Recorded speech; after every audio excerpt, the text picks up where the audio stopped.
ಯುಗಾದಿ ಹಬ್ಬದ ಆರ್ಥಿಕ ಶುಭಾಶಯಗಳು. ಅನುಷಾ ಅಡುಗೆ ಮನೆಗೆ ಸ್ವಾಗತ ಸುಸ್ವಾಗತ. ನಾವು ಇವತ್ತು ಬೇವು ಮಾಡ್ತಾಯಿದ್ದೀವಿ. ಬೇವು ಮಾಡೋದಕ್ಕೆ ಯಾವೆಲ್ಲ ಸಾಮಗ್ರಿ ಬೇಕು ಅಂತ ನೋಡೋಣ ಬನ್ನಿ. ಒಂದು ಬಟ್ಲಾಗುವಷ್ಟು ಕಲ್ಲಂಗಡಿ ಬೀಜ ತೊಗೊಂಡಿದ್ದೀನಿ ನಾನಿಲ್ಲಿ. ಆಮೇಲೆ ಒಂದು 8-10 ಉತ್ತುತ್ತಿ ತೊಗೊಂಡಿದ್ದೀನಿ. ಆಮೇಲೆ ಒಂದು ಬಟ್ಲಾಗುವಷ್ಟು ಕಾಜುಗಳನ್ನು ಈ ಥರ ಸಣ್ಣದಾಗಿ ಪೀಸ್ ಮಾಡಿ ತೊಗೊಂಡಿದ್ದೀನಿ. ಆಮೇಲೆ ಒಂದು ಬಟ್ಲಾಗುವಷ್ಟು ಬಾದಾಮನ್ನು ಈ ಥರ ಗ್ರೇಟರ್ನಿಂದ ಪೀಸ್ ಮಾಡಿ ತೊಗೊಂಡಿದ್ದೀನಿ. ಆಮೇಲೆ ಒಂದು ಬಟ್ಲಾಗುವಷ್ಟು ಒಣ ದ್ರಾಕ್ಷಿಯನ್ನು ತೊಗೊಂಡಿದ್ದೀನಿ. ಆಮೇಲೆ ಒಂದು ಬಟ್ಲಾಗುವಷ್ಟು ಹುರಿಗಡಲೆಯನ್ನು ತೊಗೊಂಡಿದ್ದೀನಿ. ಕಲ್ಲು ಸಕ್ಕರೆ ತೊಗೊಂಡಿದ್ದೀನಿ. ಆಮೇಲೆ ಸ್ವಲ್ಪ ಕೇರು ಬೀಜ ತೊಗೊಂಡಿದ್ದೀನಿ ನೋಡಿಲ್ಲಿ. ಆಮೇಲೆ ಇದು ಒಂದು ಅಕ್ರೋಟ ತೊಗೊಂಡಿದ್ದೀನಿ. ಒಂದು 10-12 ಪಿಸ್ತಾ ತೊಗೊಂಡಿದ್ದೀನಿ. ಒಣ ಕೊಬ್ಬರಿ ಇದೆ, ಇದು ಒಣ ಕೊಬ್ಬರಿ ತುರಿ. ಆಮೇಲೆ ಚಿರಂಜಿ ತೊಗೊಂಡಿದ್ದೀನಿ. ಆಮೇಲೆ ಒಂದು ಜಾಕಾಯಿ, ಒಂದು ಬೇಕಾಗಿರೋದೆಲ್ಲ ಎಷ್ಟು ಬೇಕೋ ಅಷ್ಟು ತೊಗೊಳ್ಳೋಣ. ಒಂದು ಅರ್ಧ ಆದರೆ ಸಾಕಾಗುತ್ತೆ. ಒಂದು 5 ಏಲಕ್ಕಿ. ಆಮೇಲೆ ಸೋಂಪು ಕಾಳು ತೊಗೊಂಡಿದ್ದೀನಿ. ಒಂದು ಸ್ಪೂನಷ್ಟು ಸೋಂಪು ಕಾಳು ತೊಗೋಬೇಕು ನಾವಿಲ್ಲಿ. ಆಮೇಲೆ ಒಂದು ಸ್ವಲ್ಪ ಅಜ್ವಾನ್ ತೊಗೊಂಡಿದ್ದೀನಿ. ಅಜ್ವಾನ್ ಸ್ವಲ್ಪ ಹೊಟ್ಟೆ ನೋವು ಆಗಬಾರ್ದು ಅಂತ ಹಾಕ್ತಾರೆ. ಒಂದು ಚಿಟಿಕೆ ಆಗುವಷ್ಟು ಮಾತ್ರ ತೊಗೊಂಡಿದ್ದೀನಿ, ಜಾಸ್ತಿ ಬೇಡ. ಆಮೇಲೆ ಗಸಗಸೆ ತೊಗೊಂಡಿದ್ದೀನಿ ಒಂದಿಷ್ಟು. ಆಮೇಲೆ ಬೇವು ಮಾಡೋದಕ್ಕೆ ಹುಣಸೆಹಣ್ಣು ತೊಗೊಂಡಿದ್ದೀನಿ. ಈ ಥರ ಬಿಳಿಯಾಗಿರೋ ಹುಣಸೆಹಣ್ಣು ತೊಗೊಳ್ಳಿ. ಕಪ್ಪಾಗಿರೋದು ತೊಗೊಂಡ್ರೆ ಅಷ್ಟೊಂದು ಸರಿಯಾಗಿ ಬರೋದಿಲ್ಲ, ನೋಡೋದಕ್ಕೂ ಚೆನ್ನಾಗಿ ಕಾಣೋದಿಲ್ಲ ಬೇವು. ಹಾಗಾಗಿ ಒಂದು ಸ್ವಲ್ಪ ಸಕ್ಕರೆ ತೊಗೊಂಡಿದ್ದೀನಿ. ಬೆಲ್ಲ ತೊಗೊಂಡಿದ್ದೀನಿ ಒಂದು ಸ್ವಲ್ಪ, ಒಂದು kg ಅಷ್ಟು ಬೆಲ್ಲ ಇದೆ. ನೋಡಿಕೊಂಡು ಹಾಕ್ಕೊಳ್ಳೋಣ ಎಷ್ಟು ಬೇಕೋ ಅಷ್ಟು. ಯಾಕಂದರೆ ಕಲ್ಲು ಸಕ್ಕರೆ ಆಮೇಲೆ ಬೆಲ್ಲ ತೊಗೊಂಡಿದ್ದೀನಿ. ಸಿಹಿ ಕಡಿಮೆ ಅನಿಸಿದರೆ ಒಂದು ಸ್ವಲ್ಪ ಸಕ್ಕರೆ ಹಾಕ್ಕೊಳ್ತೀನಿ, ಇಲ್ಲಾಂದರೆ ಇಲ್ಲ, ನೋಡ್ಕೊಂಡು ಹಾಕ್ಕೊಳ್ಳೋಣ. ನೋಡಿ, ನಾವು ಬೇವು ಮಾಡೋದಕ್ಕೆ ಈ ಥರ ಹೊಸದೊಂದು ಮಡಿಕೆಯನ್ನು ತಂದಿದ್ದೀವಿ. ಮೊದಲಿಗೆ ನಾವು ಇದಕ್ಕೆ ನೀರನ್ನು ಹಾಕಿ ತೊಳೆದು ಸ್ವಚ್ಛ ಮಾಡಿ ಒಂದು ದಿವಸ ನೀರು ಹಾಕಿ ಹಾಗೆ ಬಿಟ್ಟಿದ್ದೀವಿ. ನೋಡಿ, ಈ ಥರ ಬೇವು ಈ ಥರ ಹೊಸ ಗಡಿಗೆ ತಂದು ಈ ಗಡಿಗೆನಲ್ಲೇ ಮಾಡ್ತಾರೆ. ಬೇವಿನ ಹೂಗಳನ್ನು ಈ ಥರ ಪೆಟಲ್ಸ್ ಮಾತ್ರ ತೆಕ್ಕೊಂಡಿದ್ದೀನಿ ನಾನಿಲ್ಲಿ. ಇದನ್ನು ಹಾಕ್ತಾಯಿಲ್ಲ. ಇದು ಮಧ್ಯದ ಭಾಗ ಹಾಕಿದರೆ ಬೇವು ಸ್ವಲ್ಪ ಕಹಿ ಆಗುತ್ತೆ ಅಂತ. ಉತ್ತುತ್ತಿಯನ್ನು ಈ ಥರ ಜಜ್ಜಿ ಬಿಟ್ಟು ನಾನು ಮಿಕ್ಸರ್ ಜಾರಿಗೆ ಹಾಕ್ಕೊತಾ ಇದ್ದೀನಿ. ಮಿಕ್ಸಿ ಜಾರಿಗೆ ಈ ಥರ ಉತ್ತುತ್ತಿ, ಖಾರಿ ಕೂಡ ಅಂತಾರೆ ಇದಕ್ಕೆ. ಆಮೇಲೆ ಒಂದು ಸ್ವಲ್ಪ ಅಜ್ವಾನ್ ಕಾಳನ್ನು ತೊಗೊತಾ ಇದ್ದೀನಿ ನಾನು, ಒಂದು ಚಿಟಿಕೆ ಆಗುವಷ್ಟು. ಹಾಗೆ ಇದಕ್ಕೆ ಜಾಜಿಕಾಯನ್ನು ಹಾಕ್ತಾಯಿದ್ದೆ ನೋಡಿ, ಜಾಕಾಯಿ ಅಂತಾರೆ. ಇದಕ್ಕೆ ಒಂದು ಸ್ವಲ್ಪ ಕಲ್ಲು ಸಕ್ಕರೆ ಹಾಕ್ಕೊಂಡು ಸಣ್ಣ ಮಾಡ್ಕೊಳ್ಳೋಣ. ಇಲ್ಲಾಂದರೆ ಇದನ್ನು ಸಣ್ಣ ಪೌಡ್ರ್ ಮಾಡ್ಕೋಬೇಕಾದ್ರೆ ಆಗೋದೆಲ್ಲ ಮಿಕ್ಸಿಗೆ. ಹಾಗಾಗಿ ಸ್ವಲ್ಪ ಕಲ್ಲು ಸಕ್ಕರೆಯನ್ನು ಹಾಕ್ತಾಯಿದ್ದೀನಿ ಇದಕ್ಕೆ.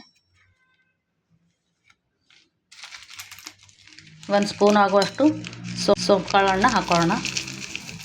ಸೋಂಪನ್ನು ಒಂದು ಬಟ್ಲಾಗುವಷ್ಟು ಹುರಿಗಡಲೆಯನ್ನು ತಗೊಳ್ಳೋಣ. ಪುಟಾಣಿ ಸಹಿತ ಅಂತಾರೆ ಇದಕ್ಕೆ. ಕಾಜು, ಬಾದಾಮು, ಆಮೇಲೆ ಪಿಸ್ತಾ ಎಲ್ಲವನ್ನು ಈ ಥರ ಸ್ವಲ್ಪ ಗ್ರೇಟ್ ಮಾಡಿ ತಗೊಂಡ್ರೆ ಹಾಕೋದಕ್ಕೆ ಈಸಿ ಆಗುತ್ತೆ. ಬಾದಾಮ, ಕಾಜು ಎಲ್ಲವನ್ನು ನಾನು ಈ ಥರ ಗ್ರೇಟರಿಂದ ಪೀಸ್ ಮಾಡಿ ತಗೋತಾ ಇದ್ದೀನಿ. ಪಿಸ್ತಾನು ಅಷ್ಟೇ ಈ ಥರ ಸಣ್ಣದಾಗಿ ಚಾಪ್ ಮಾಡ್ಕೊಂಬಿಡಿ. ಅಕ್ರೋಟನ್ನು ಸಹಿತ ಈ ಥರ ತೆಕ್ಕೊಂಡ್ಬಿಡಿ. ಎಲ್ಲಷ್ಟು ನೀಟಾಗಿ ಈ ಥರ ಸಣ್ಣ ಸಣ್ಣ ಪೀಸ್ಗಳನ್ನಾಗಿ ಮಾಡ್ಕೊಂಬಿಡಿ. ಎಲ್ಲವನ್ನು ಮಿಕ್ಸಿ ಜಾರಿಗೆ ಹಾಕ್ಕೊಂಡು ಪೌಡ್ರ್ ಮಾಡ್ಕೊಂಬಿಡೋಣ. ನೋಡಿ, ಈ ಥರ ನೈಸಾಗಿ ಪೌಡ್ರ್ ಆಗಿದೆ. ಬೆಳ್ಳುಳ್ಳಿ ಹಣ್ಣು ಅಂತಾರೆ ನೋಡಿ, ಇದನ್ನು ಬೆಳ್ಳುಳ್ಳಿ ಹಣ್ಣು ತೊಗೊಂಡಿದ್ದೀನಿ. ಕೆಲವೊಂದು ಕಡೆ ಸಿಗ್ತಾವೆ, ಕೆಲವೊಂದು ಕಡೆ ಸಿಗ್ತಾ ಇಲ್ಲ. ಹಾಗೆ ಇದ್ದರೆ ತೊಗೊಳ್ಳಿ, ಇಲ್ಲಾಂದರೆ ಸ್ಕಿಪ್ ಮಾಡಿಬಿಡಿ. ದ್ರಾಕ್ಷಿ ತೊಗೊಂಡಿದ್ದೀನಿ ಒಂದಿಷ್ಟು. ಆಮೇಲೆ ನಾನು ಕರ್ಬೂಜ ಹಣ್ಣನ್ನು ತೊಗೊಂಡಿದ್ದೀನಿ. ಆ ಜನರಿಗೆ ಬೆಳ್ಳುಳ್ಳಿ ಹಣ್ಣು ಅಂದರೆ ಹೇಗಿರುತ್ತೆ, ನಮ್ಮ ಕಡೆ ಸಿಗೋದಿಲ್ಲ ಅಂತ ಇದ್ರು.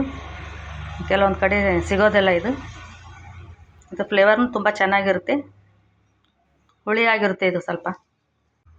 ಇದನ್ನು ಒಂಥರ ಬೇವಿಗೆ ಒಳ್ಳೆ ರುಚಿಯನ್ನು ಕೊಡುತ್ತೆ. ಹುಣಸೆ ಹಣ್ಣು ಕೂಡ ತುಂಬ ಚೆನ್ನಾಗಿ ನೆಂದಿದೆ. ಇದನ್ನು ಶೋಧಿಸ್ಕೊಂಡು ಬಿಡೋಣ.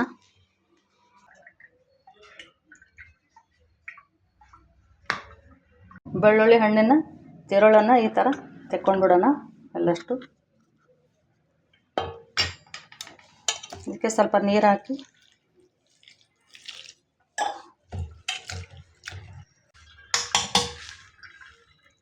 ಇದನ್ನು ಈ ಥರ ಶೋಧಿಸ್ಕೊಂಡು ಬಿಡೋಣ.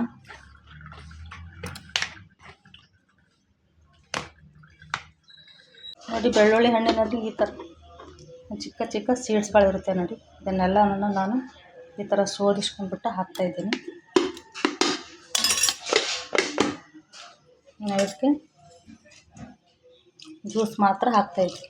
ಬೆಳ್ಳುಳ್ಳಿ ಹಣ್ಣನ್ನು ಈ ಥರ ಶೋಧಿಸ್ಕೊಂಡ್ಬಿಟ್ಟು ಗೇರು ಬೀಜ, ಆಮೇಲೆ ತುರಿದಿರುವಂಥ ಕೊಬ್ಬರಿಯನ್ನು ಹಾಕ್ತಾಯಿದ್ದೀನಿ ನಾನು. ಇದಕ್ಕೆ ತುರಿದಿಟ್ಟಿರುವಂಥ ಮಾವಿನ ಹಣ್ಣನ್ನು ಈ ಥರ ತುರ್ದ್ಕೊಂಡು ಬಿಟ್ಟಿದ್ದೀನಿ. ಇದಕ್ಕೆ ಕಲ್ಲು ಸಕ್ಕರೆ ಹಾಕೋಣ.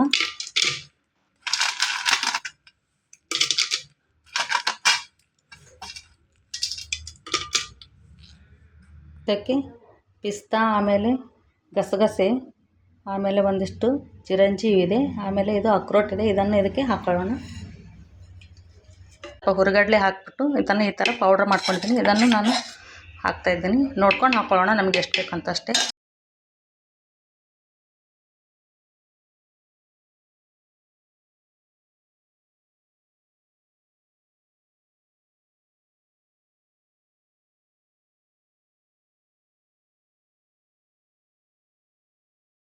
ಕಲ್ಲಂಗಡಿ ಹಣ್ಣಿನ ಬೀಜಗಳನ್ನು, ಆಮೇಲೆ ಒಣ ದ್ರಾಕ್ಷಿಗಳನ್ನು, ಆಮೇಲೆ ಬಾದಾಮನ್ನು, ಆಮೇಲೆ ಒಂದು ಸ್ವಲ್ಪ ಗೋಡಂಬಿ, ಇವೆಲ್ಲಷ್ಟವನ್ನು ಇದಕ್ಕೆ ಹಾಕ್ಕೊಳ್ಳೋಣ. ಕಲ್ಲಂಗಡಿ ಹಣ್ಣಿನ ಬೀಜಗಳನ್ನ ಹಾಕ್ತಾಯಿದ್ದೀನಿ. ಸ್ವಲ್ಪ ದ್ರಾಕ್ಷಿನೂ ಹಾಕ್ಕೊಳ್ಳೋಣ ಇದಕ್ಕೆ. ಇದಕ್ಕೆ ಒಂದು ಸ್ವಲ್ಪ ಬಾದಾಮನ್ನು ನಾನು ಈ ಥರ ಸಣ್ಣದಾಗಿ ಸ್ಲೈಸ್ ಮಾಡ್ತೀನಿ, ಅದನ್ನು ಹಾಕ್ತಾಯಿದ್ದೀನಿ. ಓಕೆ, ಸ್ವಲ್ಪ ಗೋಡಂಬಿ ಹಾಕ್ತಾಯಿದ್ದೀನಿ ನಾನಿದೆ.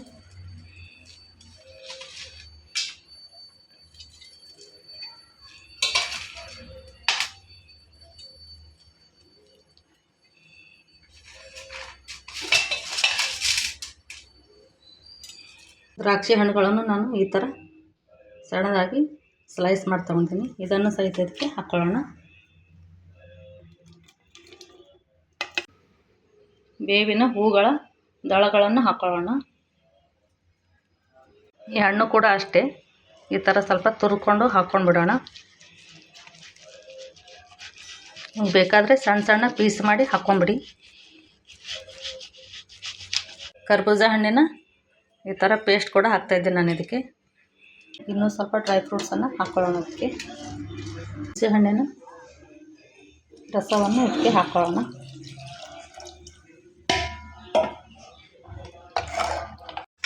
ಬೆಲ್ಲವನ್ನು ಈ ಥರ ಸಣ್ಣದಾಗಿ ತುರಿದಿದ್ದೀನಿ, ಇದನ್ನು ಹಾಕ್ಕೊಳ್ಳೋಣ ಅದಕ್ಕೆ.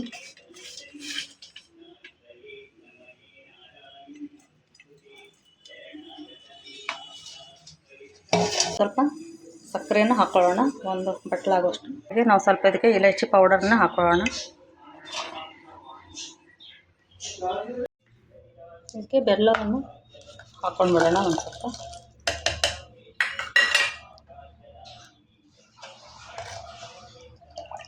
ರುಚಿ ನೋಡಿಬಿಟ್ಟು ಹಾಕ್ಕೊಳ್ಳಿ ಎಷ್ಟು ಬೇಕು ಅಂತ. ಯಾಕಂದರೆ ಬೇವು ಅಂದರೆ ಹುಳಿ ಸಿಹಿ ಎರಡು ಇದ್ರೇ ತುಂಬ ಚೆನ್ನಾಗಾಗುತ್ತೆ.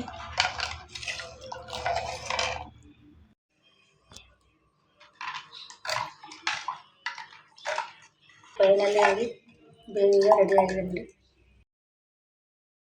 ನೋಡಿ. ನಾನು ಈ ಒಂದು ಗ್ಲಾಸ್ನಲ್ಲಿ ಬೇವನ್ನು ಸರ್ವ್ ಮಾಡಿದ್ದೀನಿ. ಈ ಬೇವು ಮಾಡುವ ಪದ್ಧತಿ ತಮ್ಮೆಲ್ಲರಿಗೂ ಇಷ್ಟ ಆದರೆ ಒಂದು ಲೈಕ್ ಶೇರ್ ಮಾಡಿ. Thank you.